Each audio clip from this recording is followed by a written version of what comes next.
5 principles పెట్టాం. ప్రతి ఒక్క వ్యక్తి ఆలోచించాల్సిన విషయం ఒకటి, మీ మైండ్ ప్యూరిఫికేషన్. మనకుండే సమస్యలన్నిటికీ కారణం మన మైండే.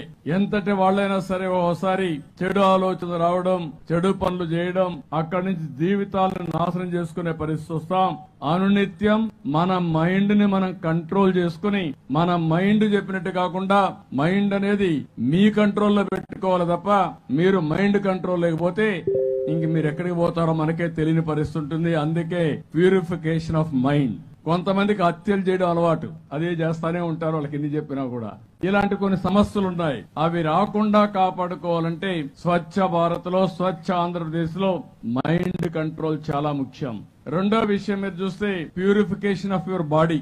మీ శరీరాన్ని మీరు ప్యూరిఫికేషన్ చేసుకోవాలి. నిద్ర లేస్తానే ఇష్టానుసారంగా తింటే ఆ నుంచి డయాబెటీస్ వస్తుంది. ఎప్పుడన్నా ప్రాబ్లం వస్తే కాలు తీసేయాల్సి వస్తుంది. అక్కడి నుంచి అనేక సమస్యలకు, ఆరోగ్య సమస్యలకు కారణం అవుతుంది. మీ బాడీని మీరు కంట్రోల్ చేసుకుంటే తద్వారా సమాజానికి మీరు మేలు చేసిన వాళ్ళు అవుతారు. అది కూడా మనం ఆలోచించుకోవాల్సిన అవసరం ఉంది.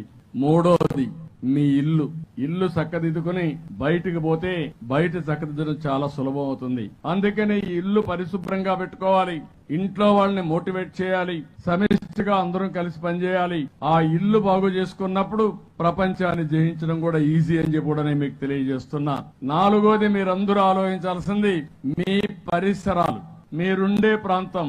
ముందు మీరు మీ మైండ్ కంట్రోల్ చేసుకోవాలి, మీ శరీరాన్ని కంట్రోల్ చేసుకోవాలి, మీ ఇంటిని ప్యూరిఫై చేయాలి. ఆ తర్వాత మీ పరిసరాల్లో ఆహ్లాదకరమైన వాతావరణానికి చెత్త లేకుండా, అదే మరిగా మరుగుదొడ్లు లేకుండా, లేకుంటే మురికి కాలువలు రోడ్డు మీదకి రాకుండా చేసుకోవాల్సిన అవసరం ఉంది. ఐదోది, మీరు పనిచేసే ప్రదేశం. తెల్లవారితో 10 గంటలకు వెళ్తారు, సాయంత్రం 6, 7 వరకు పనిచేస్తారు. అక్కడ కూడా దుమ్ములో కూర్చుంటారు. అదే మరిగా ఆ వాతావరణం చూస్తే భయంకరమైన వాతావరణంలో ఉంటారు.